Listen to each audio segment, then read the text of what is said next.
Olá! O tema da nossa comunhão nesta semana é Como Deus prepara os seus ministros.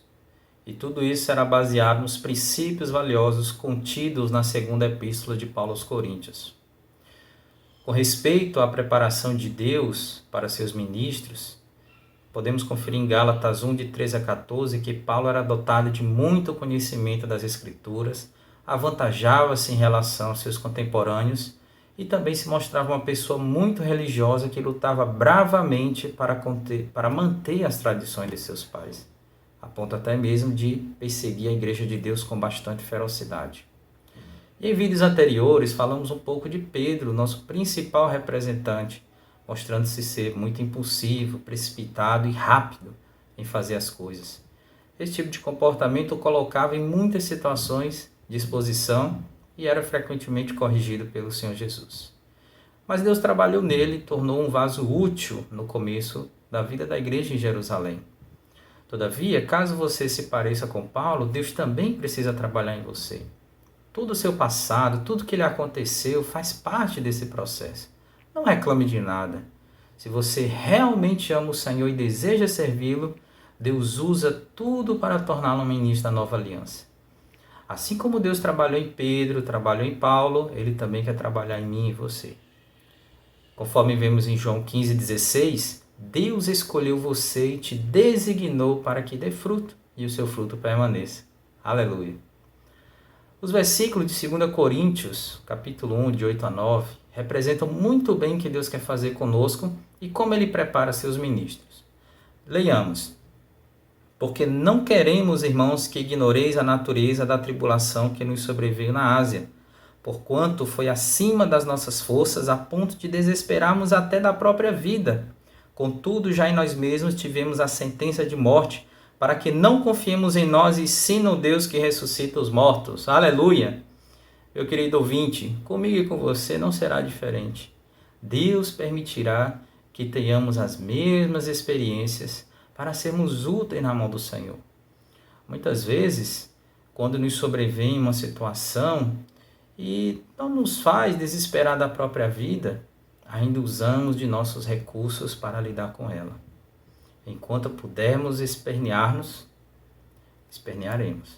Enquanto tivermos recursos, continuaremos a confiar em nós mesmos. Deus, contudo, quer levar-nos além de nossos limites, conduzir-nos a um ponto em que não temos mais saída, como se houvesse um precipício à frente e não houvesse maneira de voltar. Quando não temos mais para onde correr e não também nos restam mais forças para vencer aquela situação, aí Deus vence por nós. E são essas experiências que moldam, e eu diria que até mesmo forjam um ministro da nova aliança. E para sermos tais ministros, devemos nos submeter à vontade e à necessidade de Deus em sua obra. Mesmo sendo capacitado, o ministro ainda considera se aquilo que preparou é a vontade de Deus. Então ele ora, Senhor, o que passar para os irmãos? É a tua palavra que faz a obra e não a minha. Não é fazer um estudo com os irmãos que vai fazer a tua obra. Todos os princípios são bons, são maravilhosos, mas Senhor, tu tens de fazer. E o Senhor tem de falar.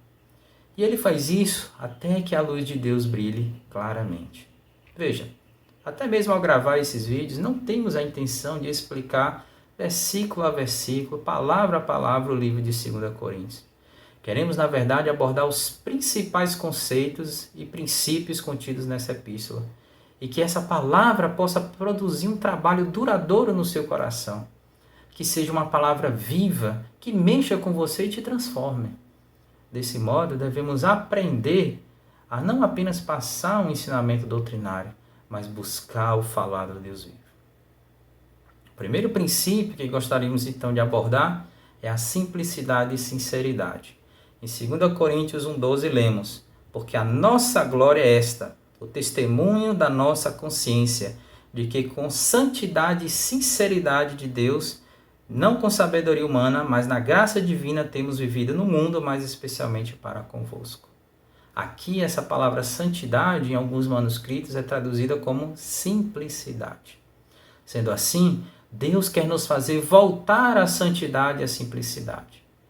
Não há coisa melhor lidar com Deus do que ser simples. Você não concorda?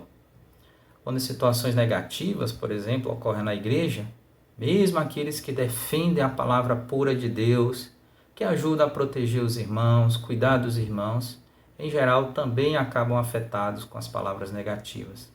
A despeito de quão positivos sejam, eles acabam se contaminando com a morte espiritual. Sabe qual é o sintoma da morte? A perda da simplicidade. Os irmãos mais simples continuam vivos e desfrutando como nunca, enquanto os complicados só arrazoam, criticam as coisas segundo o seu padrão e julgam e estão mortos espiritualmente. Querido leitor, não se contamine com palavras negativas. É horrível e difícil se livrar do efeito da morte, pois leva tempo. Se você comete um pecado e confessa verdadeiramente ao Senhor, Ele o perdoa e acabou. Mas se você se contamina com a morte, leva tempo para recuperar a simplicidade. Quer uma dica? Quando você pensa estar sempre certo e os outros sempre errados, deve acender um sinal de alerta. Muito provavelmente você está debaixo do princípio da árvore do conhecimento do bem e do mal e se complicou. Faça um teste. Você critica e julga os irmãos que estão à sua frente, na direção da obra, na igreja ou no serviço que você serve? Ao perceber essa situação, o que fazer? Comece a pedir desesperadamente ao Senhor para voltar à simplicidade. Ore, Senhor, restaura a minha simplicidade. Não quero viver nessa complicação, não quero viver julgando tudo, quero ter a simplicidade de antes. Isso pode levar um tempo, mas quando ocorrer, você ainda precisa orar. Senhor, nunca mais quero ser complicado. Para com Deus, seja simples. Amém? Agora leiamos 2 Coríntios 11:2, que diz: Porque zelo por vós com o zelo de Deus, visto que vos tenho preparado para vos apresentar como virgem para um só esposo, que é Cristo. Amado ouvinte, uma virgem pura olha para seu noivo, seu futuro esposo, com simplicidade, confiando totalmente nele, porque nunca se relacionou com alguém. Não teve namorado, seu coração nunca foi de outra pessoa. Então Deus precisa de você com a simplicidade e a pureza de uma virgem pura. Diante disso, também somos motivados a orar, dizendo: Senhor, eu não tenho mais nada senão a Ti. Confio em Ti cegamente. Com simplicidade, eu não quero julgar, não quero criticar. Quero apenas amar a Ti, Senhor, e praticar tudo o que Tu falas. Ó Senhor Jesus. Continuando no versículo 3. Mas receio que, assim como a serpente enganou a Eva com a sua astúcia, assim também seja corrompida a vossa mente e se aparte da simplicidade e pureza devidas a Cristo. Será que o receio de Paulo se aplica a você hoje? Algo afetou a sua simplicidade, a sua pureza? Com relação a Cristo, você era simples e puro e acreditava em tudo que Cristo lhe falava? Agora, por que você ficou tão complicado?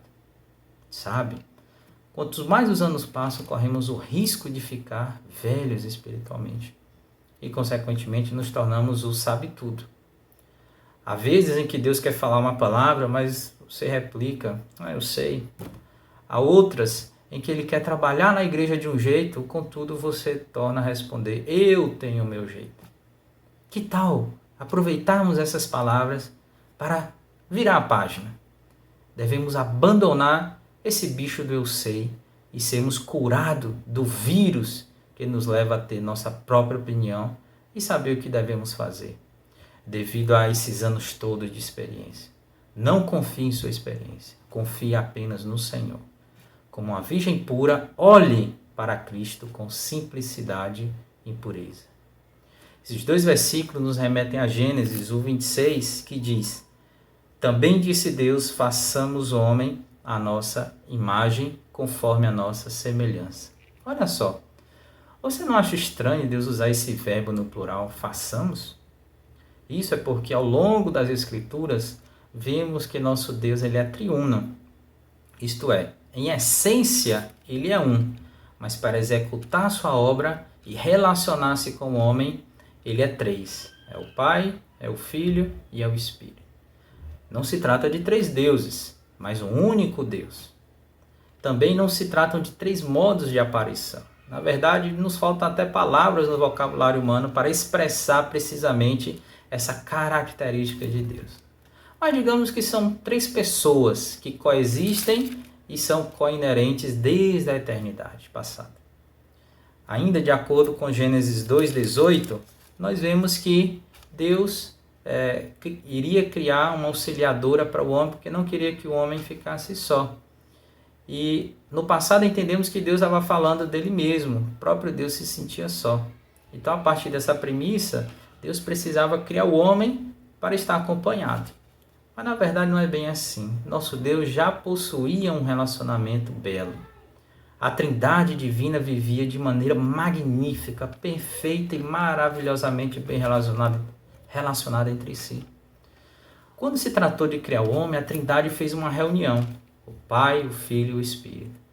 Essa perfeita harmonia entre a Trindade é vista nos capítulos 14 e 17 a 17 do Evangelho de João, onde o Pai é o Criador e a origem de todas as coisas, é de onde saem todas as coisas positivas. Ele é a fonte de todas as coisas.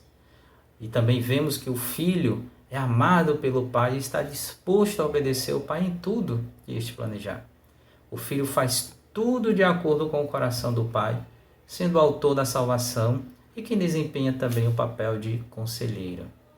Por fim, o Espírito Santo é aquele que transmite o que o Pai planejou e o que o Filho executou na sua salvação. Tudo isso o Espírito Santo transmite a nós. Por isso, quando ele disse, façamos o homem, no fundo, ele estava convidando o homem para participar desse relacionamento maravilhoso da Trindade. Você não se sente privilegiado com esse convite? Louvado seja o Senhor. Então, a Trindade divina criou o ser humano porque desejava relacionar-se com o homem. E esse tipo de relacionamento é bem diferente do que há, por exemplo, entre Deus e os anjos, pois Deus fez o homem de maneira diferente de qualquer outra criatura. Os anjos servem o Senhor na presença de Deus, mas o homem foi criado com a finalidade de Deus convidá-lo para relacionar-se dentro dele. Não é ao lado dele, mas dentro dele. Você percebe como você é especial? Participar desse nível de relacionamento é maravilhoso. Até hoje, a maioria dos cristãos não sabe disso. E você é bem-aventurado, porque Deus está te revelando isso. Sobre a criação do homem, sabemos que o seu corpo foi criado do pó da terra, conforme Gênesis 2, versículo 7. Contudo, esse corpo de barro proveniente da terra ainda era inerte, sem vida. A criação do homem se tornou concreta pelo sopro de Deus. No versículo 7 diz, soprou nas suas narinas o fôlego de vida e o homem passou a ser alma vivente.